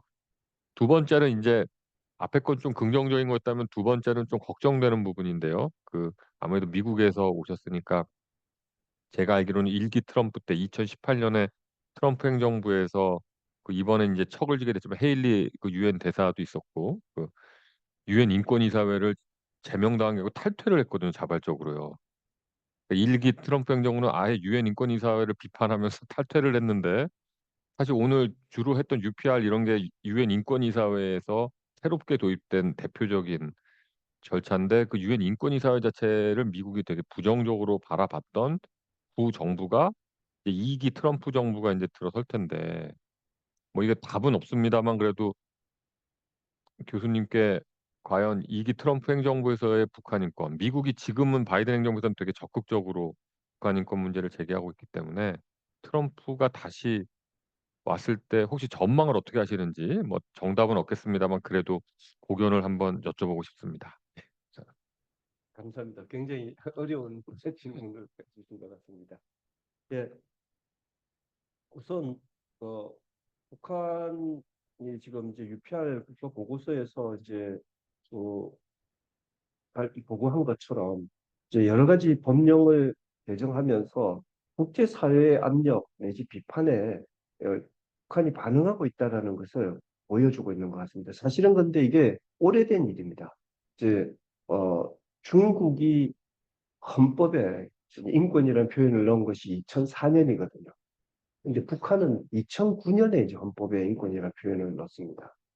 그리고 1990년대 후반에 이제 북한 심각한 식량 그 난민들의 이제 그 탈북 그리고 또 그들을 통해서 이제 알려진 북한 내에서의 심각한 그 뭐랄까 수용소에서 실태나 인권 침해 상황 이런 부분들이 이제 그 거론되면서 사실 북한은 그 형사소송 형법하고 형사소송법을 어, 17차례 정도 개정을 했습니다. 그리고 그 개정 내용이 뭐 예를 들면 어, 단순히 경제적인 이유로 국경을 넘은 사람을 조국 반역죄로 처벌한다든지 등등의 이제 상상할 수 없는 그런 그 법들을 이제 국제사회가 비판할 때마다 좀 이제 개선을 하는 면이 있습니다. 물론 이제 법적인 변화가 또 그 실행에 있어서도 그대로 다 반영이 된다라는 것은 아니고 그 사이에 갭은 있을 수 있습니다만 북한은 국제사회가 북한의 인권을 비판하는 것에 대해서 이제 항상 무시하고 또 무감각하게 넘기지 못합니다. 그건 어떻게 보면 이제 북한이 유엔의 한 회원국이기도 하고 북한도 국제사회의 일원으로 어, 그 국제사회의 협력 없이는 살 수 없는 그런 국가이기 때문이죠. 그래서 지금 현재 북한이 이제 사회주의 법치 국가라는 그 캐치프레이즈를 내건 것도 어떻게 보면 이제 일정 정도는 이 국제사회의 인권 개선을 위한 요구에 대한 반응이라고 저는 생각합니다. 그리고 그 중에서도 이제 뭐 구타방지법이라든지 예를 들면 또 형사소송법상에 어, 북한은 이제 한국과는 달리 이제 수사부터 시작해서 예심을 거쳐서 그 다음에 이제 기소를 하고 재판을 이제 하는 그런 과정들이 있는데 이 그런 과정에서 실제로 예심의 과정에서 엄청난 많은 인권 침해가 벌어졌거든요. 그리고 예심의 과정에서는 변호사가 아예 참가할 수도 없다든지 그런 여러 조항들이 있었는데 이제 그런 부분에서 이제 일정 부분 변호사 역할을 확대하고 또 변호사들이 예전에는 사실상 검사와 다를 바 없는 그런 그 역할을 했는데 이제 민선 사선 변호사들을 이제 통해서 권리를 보장하는 영역도 일정 부분 이제 인정을 하고 그리고 또 기간이 예전에는 굉장히 길었습니다. 그리고 구류 형태에 있어서도 사실상 굉장히 좀 불투명한 부분이 많이 있었는데 이런 부분을 개정을 한다든지 그런 의미에서 실질적으로 북한의 변화는 일어나고 있다고 말할 수 있습니다. 그리고 이런 변화는 사실은 불가피한 것입니다. 이제 북한은 지금 아마 성인 인구의 3분의 1이 핸드폰을 사용하고 있고요. 그 핸드폰이 우리처럼 인터넷을 이제 접속할 수는 없도록 엑스트라넷을 활용해서 이제 통제를 하고 있지만 사실상 과거와는 크게 다른 정보화 사회로의 변화를 북한도 경험하고 있고 또 다르게 말하면 그 속에서 북한 사람들의 사회의식도 변화하고 있고 또 북한 내에 그 뭐랄까 주민을 통제하는 시스템도 과거와 같은 방식은 더 이상 통하지 않는 그런 면이 있기 때문에 이 사회주의적인 법치 국가로 북한이 변화해가고 있는 이런 부분을 저는 더욱더 우리가 주목하고 또 북한이 그런 의미에서 인권을 개선하기 위한 법제를 그렇게 계속 추구하도록 요구하고 또 반대로 잘못된 악법에 대해서 비판하는 이런 노력이 굉장히 중요하다고 생각합니다. 어, 미국의 이제 북한에 대한 태도를 보면 사실은 이제 트럼프 정부 일기 정부 이래 어, 미국은 사실 북한과의 관계에서는 적극적인 뭐랄까 그 인게이지먼트를 하지는 않았다고 저는 생각합니다. 그래서 이제 미국은 이 국제사회에서는 안타깝게도 특히 이제 북한과 관련해서도 인권 문제에 대해서는 어, 많은 역할을 해야 함에도 불구하고 하지 못했던 것 같고요. 그리고 바이든 정부 하에서 이제 북한 인권 문제에 대한 접근도 그런 의미에서 저는 만족스럽지 않다고 생각하는데 이제 그리고 그건 다르게 말하면 이제 핵 문제라든지 다른 어젠다의 인권의 문제는 항상 종속되거나 또 진지하게 그 북한 사회 내의 변화를 추구하기 위한 노력보다는 좀 정치적인 어떤 공세 같은 부분이 이제 더 많았던 면이면 sorry 미안합니다. 예, AI가 AI가 반 가끔 저도 시리가 반응합니다. 예, 예, 그렇기 때문에 실질적으로 미국이 북한 인권에 대한 태도가 얼마나 크게 바뀔 건가에 대해서는 저는 사실은 그 변화가 크진 않을 것 같은 생각이 한편 듭니다. 그런데 이제 그 중에도 적어도 바이든 정부에서는 이제 북한 인권 대사가 임명되고 인권과 관련한 일정한 활동이 진행됐었는데 이제 트럼프 일기 때는 그런 활동이 많지 않았던 면이 있고요. 근데 아마도 트럼프 2기에 와서는 이미 핵이 이제 비핵화라는 것 자체에 대한 희망이 굉장히 좀그 줄어들었기 때문에 어, 인권의 문제를 과거보다는 훨씬 많이 제기하게 될 것으로 저는 예상이 됩니다.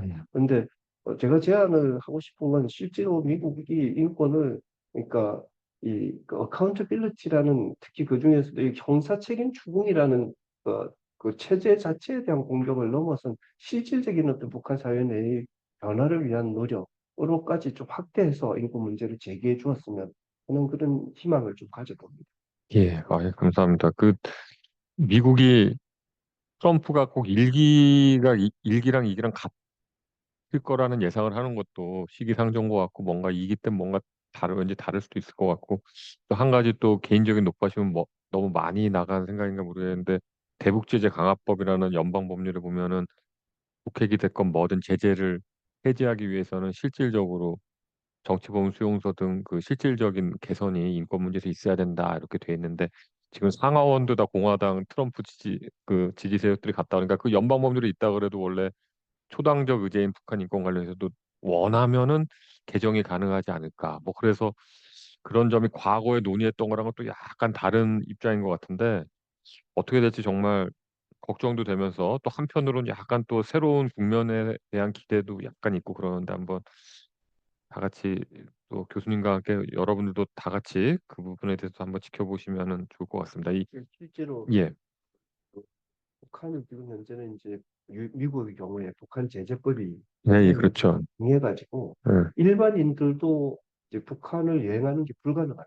그렇죠. 예, 그리고 그러다 보니까 뭐 인도주의적인 지원이라든지 또뭐 학술 교류라든지 또 그 인권과 관련한 여러 가지 통로도 사실 봉쇄되어 있는 그렇죠. 예, 예. 이런 부분들이 인권 문제를 다시 이제 거론하면서 예를 들면 인도주의적인 측면 내지는 실질적인 인권의 진전을 위한 교류 부분은 오히려 허용하는 그래서 그런 의미에서 이제 기존에 접근했던 것과 접근의 방식의 변화가 있다면 참 좋은 일이 될 것 같습니다. 예, 예. 그다음에 여러분들 질문 이제 좀 몇 가지 순서대로 읽도록 하겠습니다. 일단 아주 일반적으로 첫 번째 질문 주신 분 질문이요. 그 UPR이 다른 유엔 인권 메커니즘과 비교하여 갖는 장단점은 무엇인가요? 아까 이제 제도를 소개를 하고 뭐 북한의 구체적인 사안에 대해서도 설명을 해주셨는데, 일단 분명히 장점도 있고 하지만 시행 중에 나온 단점, 여기에 대한 비판도 꽤 있다고 제가 들었는데요. 그런 질문이 있었고요. 또 유엔 내부에서 UPR의 성과를 평가하는 공식적인 지표가 있습니까? 뭐 지표가 있는지 혹시 아시면 말씀해 주시고, 전반적으로 교수님이 아무튼 UPR 절차에 대한 평가를 다시 한번 아까도 말씀해 주셨지만 좀 구체적으로 장단점을 포함해서 말씀해 주시면 감사합니다.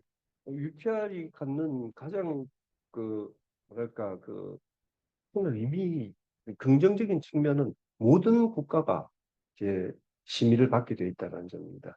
그래서 시간이 짧고 그리고 그 심의의 내용도 이제 깊이의 측면에서는 충분하지 않지만 이 모든 국가가 그 심의를 받는다는 측면. 두 번째로 그 조약 기구가 다루는 그 인권 그 접근과는 좀 달리 포괄적으로 한 사회가 갖고 있는 인권 문제를 전반적으로 접근하고 그 부분에 대해서 문제 제기를 할 수 있다는 점.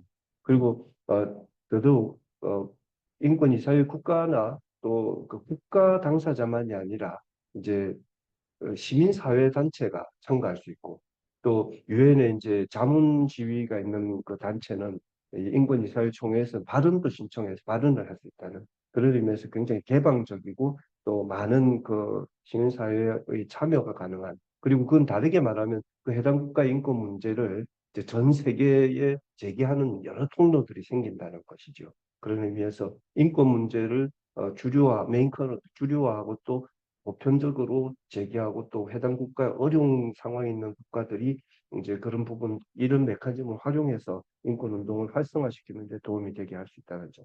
그리고 이건 뭐 양면이 있겠습니다만 이제 그 해당 국가 입장에서는 인권을 컨프런테이션 충돌의 도구가 아니라 협력의 도구로 이제 여기고 그런 의미에서 상대적인 개방성이 이제 다른 메커니즘보다는 좀 더 개방적으로 대하고 또 그건 시민사회나 또 다른 국가가 적어도 이 부분과 관련해서 협력의 여지를 찾아보는 도구가 될 수 있다는 것이고요. 물론 다른 한편으로는 그 국가는 이런 그 연례적인 그 정례적인 과정만 잘 통과하면 또 나머지 4년은 그냥 조용히 넘어갈 수 있으니까 통과 의례로 생각하고 오히려 사실상 그 인권 문제를 제기하는 데 있어서 그 제약으로 작용하는 면도 있겠습니다만 어쨌든 현재로서는 특히 북한 같은 경우에 이 개별 특별 절차들에 대해서는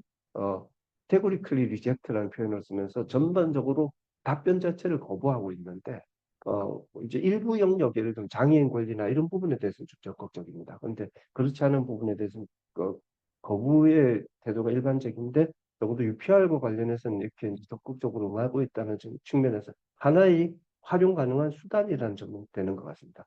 나아가서 마지막으로 UPR은 또 팔로우업 메커니즘이라고 해서 이 보고가 끝나고 나면 그 보고에 계속 이제 팔로우업을 하게 되어 있습니다. 다음에 어떻게 진행되고 다음에 뭘 할 건지 등등의 면에서 과거에 있었던 일회적인 그런 리뷰보다는 상당히 좀 진전된 면이 있는 것 같고 그래서 예전에 제가 유엔 그 하이 커미셔너를 만났더니 이 스페셜 프로시저 그리고 특별 절차와 UPR이 유엔 인권이사의 후잼 두 개의 보석이다. 뭐 그런 식으로 얘기하는 것을 들은 적이 있습니다. 예, 감사합니다. 아주 UPR에 대해서 다양한 측면에서 장단점을 포함해서 종합적인 평가를 잘 해주신 것 같습니다. 다음 질문은 두 개를 아마 좀 합쳐서 드리면 될 것 같은데요. UPR을 대표로 하는 국제사회 북한이 인권 문제에 대해서 협조적인 모습을 보이는 게 조금 신기한 우리 시청자께서 질문을 주셨습니다. 그러니까 왜냐하면 최근에 러시아 우크라이나 전쟁도 있었고 여기에 대한 비판도 UPR에서 있었다고 했는데 혹시 구체적으로 북한이 거기서 어떻게 반응을 했는지 이런 게 보여주기식 그냥 방금도 마지막에 말씀하신 것처럼 뭐 한번 그냥 떼빵하면 뭐 4년 5년은 그냥 또 지나가는 뭐 팔로우 프로시저에서 그거를 또 검증하기는 하지만 그런 거에 대한 질문이 첫 번째 그 두 번째 질문자에도 있었고요. 그 아래 보시면은 또 그 최근에 북한이 강조했던 여러 가지 법 재개정이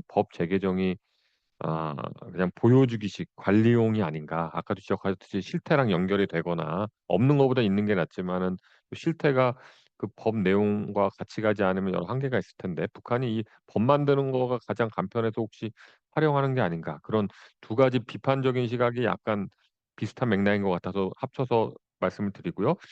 그다음에 또 두 분이 비슷하게 그렇다면 구체적으로 이 UPR 참가를 통해서 인 북한의 인권이 실질적으로 개선할 수 있는 혹시 조금 더 구체적인 방법론이랄까 내용이랄까 혹시 교수님 생각하시는 거 이미 말씀하신 것도 있지만 다시 한번 여쭤보면서 또 아까는 또 두 번째 또 다른 분은 어 그 협력적 방법의 필요성에 대해서 균형 잡힌 접근의 필요성에 대해서 계속 강조하셨는데 구체적으로 이 UPR을 그 한 예로 드셨지만 그거 말고도 혹시 더 협력적으로 인권 개선을 위해 협력할 수 있는 방법이 뭐가 있을지 추가적으로 또 말씀해 주실 거 있으면 해 주시면 감사하겠습니다.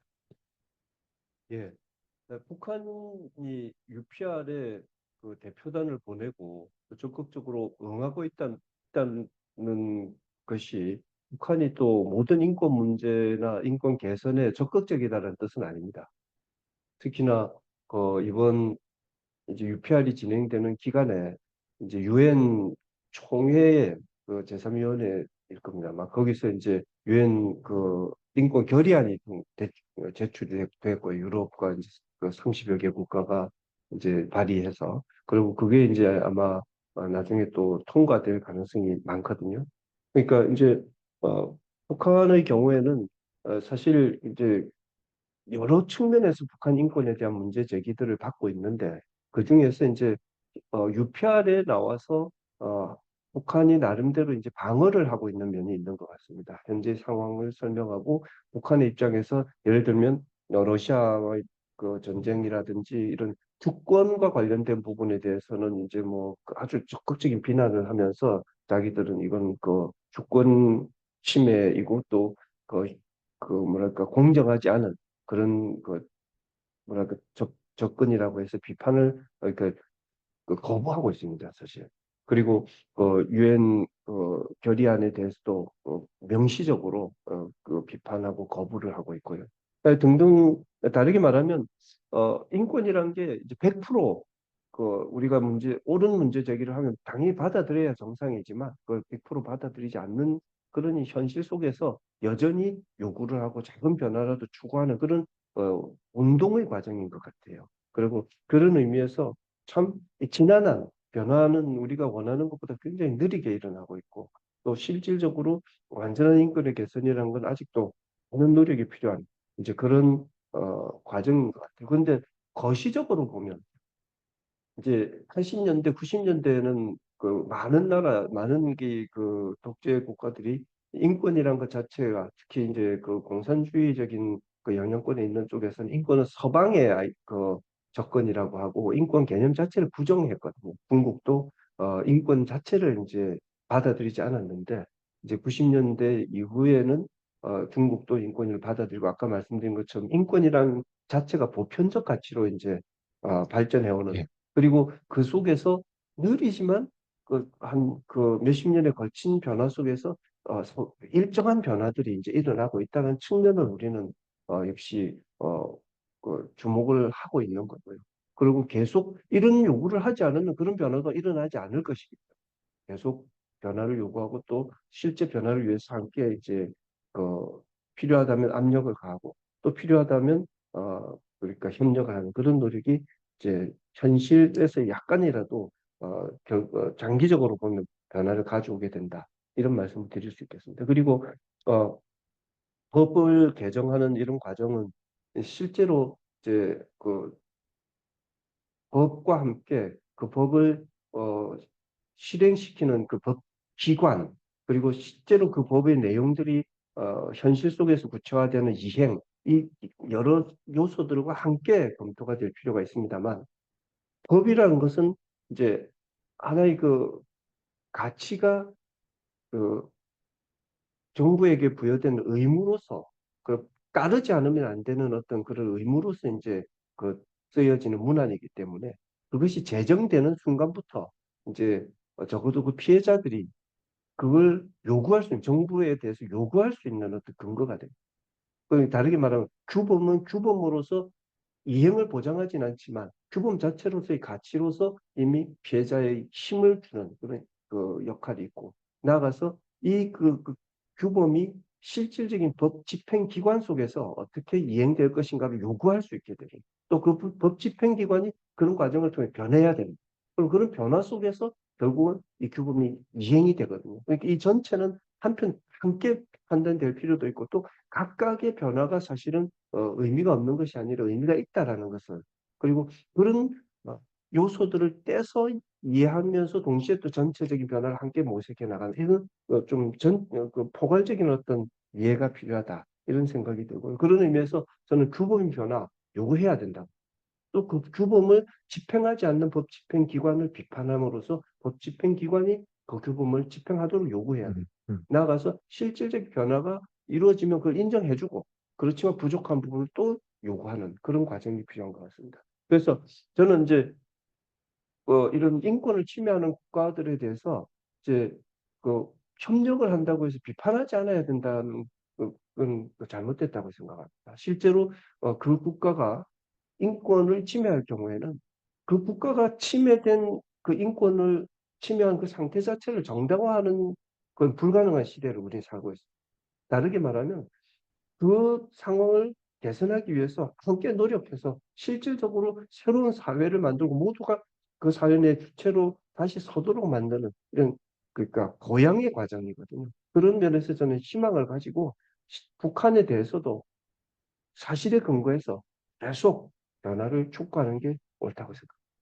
예, 감사합니다. 예, 종합적으로 잘 설명해 주셨는데 시간이 어느새 이렇게 갔네요. 제가 그럼 마지막으로 하나를 더 추가해서 하나를 더 드리도록 하겠습니다. 그 제 마지막 질문인데요. 그 최근에 저도 잘 모르는 건데 멘탈 헬스로 뭐 이런 거를 제정했다고 나오는데 내용은 확인이 안 됐다. 뭐 요런 내용인 것 같습니다. 뭐 디텐션 셀에 관한 규정도 여러 조항을 인용한 적은 있는데 확인된 바가 없고 아까 교수님께서 발표 중에 2012년이었는지 아무튼 고 즈음 뭐 김정은 시대에는 어떤 사회주의 법치주의를 강조하면서 여러 법률 제정을 좋은 법이든 나쁜 법이든 다양하게 하는 그러한 모습들을 소개해 주셨고 법전도 약간 공개되는 것처럼 말씀해 주셨는데 그게 과연 북한 주민들이 볼 수 있는 상황인지 의심스럽기도 하고 이번에 헌법도 개정했다고는 하지만 사실 공개를 안 했는데 다른 것들도 이렇게 공개하는 절차나 우리가 그거를 확인할 수 있는 어떤 방법이나 쪼금 구체적인 건데요. 혹시 아시는 게 있으면은 한번 말씀해 주시면 좋겠고 제가 사회자로서 또 하나 정말 궁금한 거 마지막으로 덧대어서 질문드리면서 마무리하고 싶은데요.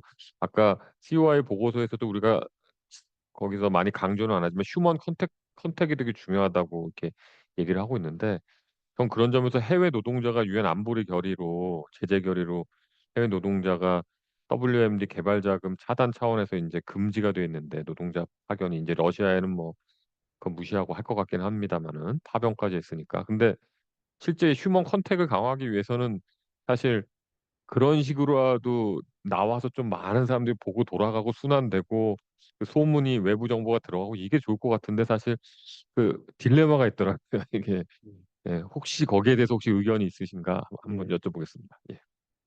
일단 북한은 지금은 이제 예전과 달리 예. 대중용 법전을 발간하고 있습니다. 아 2002년에 처음으로 대중용 예. 법전이 발간됐고 이제 그 내용이 일본을 통해서 이제 한국에도 들어와서 한국에도 이제 그 내용 그 법전이 어, 매년 이제 업데이트되는 식으로 최근에는 몇 년은 아직 발간이 안 되고 있습니다만 계속 그 업데이트된 법전이 발간되고 있고 또 우리 정부도 이제 법무부의 통일법제 사이트와 또 법제연구원 또 국정원 등에서 이제 이 법 내용들을 대부분 다 이제 온라인을 통해서 그러니까 볼 수 있도록 하고 있습니다. 그리고 북한의 경우에 그 대중용 법전이 예전에는 아예 공개가 안 됐었는데 이제 실제로 공개가 되다 보니까 요즘은 이제 사회주의 법무생활위원회라는 게 있어가지고 이제 법에 대한 법치 생활을 하자는 걸 아주 폭력적인 음. 캠페인을 하고 음. 또 사회주의 법무 생활을 잘하는 그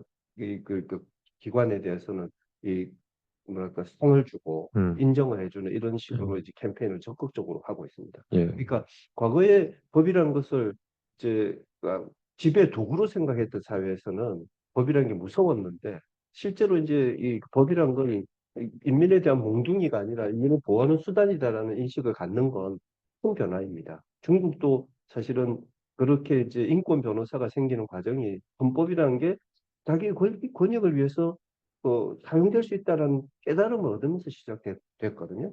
북한의 경우도 저는 이제 그런 의미에서 불가피하게 아마 더 많은 인권의 논의가 이제 벌어지는 이런 방향으로 갈 것이라고 봅니다. 그리고 COI 보고서 관련해서 아까 휴먼 컨택트 그 말씀하셨는데 실제로 이제 강제 노동을 금지한다는 이런 이제 제재법 때문에 이제 북한 노동자들이 해외에서 어 그러니까 노동하는 거 특히 또 이제 그 성과가 노동의 그 임금이 개인에게 가는 것이 아니라 국가에 가기 때문에 사실상 그 핵 개발이나 이런 데 전용될 수 있다는 것 때문에 지금 강제 뭐 그러니까 해외 노동자들이 이제 계속되기가 굉장히 어려워져 있는 그런 상황입니다만 저희 생각에도 그렇습니다. 한 사회가 바뀌기 위해서는 그 사회를 그러니까 고사시키는 게 아니라 오히려 그 사회 내에서 실질적으로 변화가 생길 수 있는 그 뭐랄까 과정을 좀 추동하고 또 적극적으로 그런 것을 활용하는 게 필요한데 그런 의미에서 저는 어, 해외에서의 노동이든 또 국내 북한 내에 특히 경제 자유 지역이 지금 북한에 25개가 만들어져 있는데 그런 부분에 대한 투자도 장기적으로 인권의 개선이나 이 국제사회와의 교류의 폭을 넓힘으로써 사실상 그 사회 변화를 추구한다는 측면에서는 좀 전략적으로 고려할 필요가 있다는 생각을 해봅니다. 네. 예, 감사합니다. 정말 뭐를 질문해도 다 잘 답변해 주셔서 정말 많이 배우는 것 같습니다. 자, 이제 시간이 다 됐고요. 오늘 많이 아쉬운 분들도 있겠지만 또 우리 백태현 교수님 또 다른 기회에 또 훌륭한 강연이나 또 여러 가지 논의할 수 있는 기회에 또 여러분들 뵐 수 있는 기회가 있었으면 좋겠고요. 어, 오늘 강연을 들으면서 정말 상당히 다양한 측면에서 북한 인권에 대해서 진정성을 가지시고 자신의 그 전문성과 유엔에서의 어떤 경험을 바탕으로 다양한 측면에서 모든 것을 다 잘 고려하면서 고민하고 계시구나 하는 걸 느낄 수 있었습니다. 여러분들도 짧은 시간이었지만 그 한 시간에 북한 인권과 관련되는 상당히 다양한 논의들이 다 잘 들어 있었기 때문에 오늘 강의들을 또 잘 곱씹으시면서 다 함께 이 인권 노력이라는 거는 뭐 한두 사람의 노력으로 되는 게 아니기 때문에 북한 인권 정말 중요한 문제고 해결이 안 된 문제라면 다 함께 오늘 논의들을 바탕으로 같이 노력하는 계기가 됐으면 좋겠습니다. 그럼 그 이상 그 강연은 잘 마치고요. 다음 평화 포럼 일정을 소개해 드리도록 하겠습니다. 다음 제28차 평화 포럼은 백지훈 서울대학교 통일평화연구원 HK 교수님을 모시고 항미 원조, 중국인들의 한국 전쟁이라는 주제로 2024년 12월 10일 목요일 오후 4시에 진행될 예정입니다. 이 또한 되게 흥미로운 주제 같은데요. 관심이 있으신 분들의 많은 참여를 바랍니다. 그럼 이것으로 제27차 평화학 포럼은 마무리하도록 하겠습니다. 끝까지 함께 해주시고 참여해주신 여러분들 대단히 감사합니다. 감사합니다.